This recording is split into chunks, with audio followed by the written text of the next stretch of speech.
And of course, it is Election Day here in Maryland. Today, voters head to the polls for the primaries. Candidates for governor, Congress, and several county races are all on the ballot. Polling places opened at 7 this morning and will stay open until tonight. As long as you are in line by 8 p.m., you will be able to vote.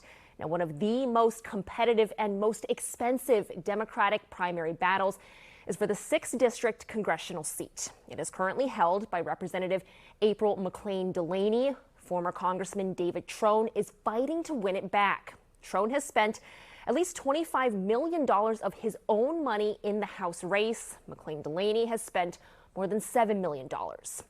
And the race to replace Representative Steny Hoyer is also being closely watched.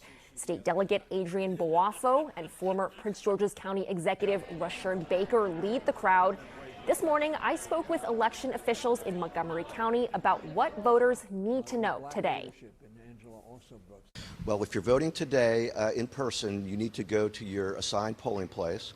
It is located, you can find it on the back of the voter information guide that every voter got from us, or you can text the word FIND to 77788 and enter your address, and it'll tell you where your polling place is. This is not like early voting where you can vote anywhere. You need to vote at your own polling place. Understood. And Aimee, what about the folks who still have to either mail their ballots in or drop them at the drop boxes? What do they need to know? Today is the last day to get your mail-in ballot to us. The most efficient way to do that is to text box and your address to 77788. We have 58 drop boxes around the county. You come to them with your mail and you insert them in this little slot, and it's picked up every day, at this time probably twice a day, by a bipartisan team from the Board of Elections, and will be brought back to the office for processing.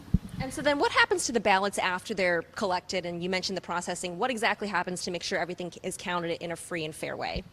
Well, they have to be officially received. There's a barcode on every ballot, so that prevents someone from voting twice. So there's only one ballot that can be accepted from a voter at a time.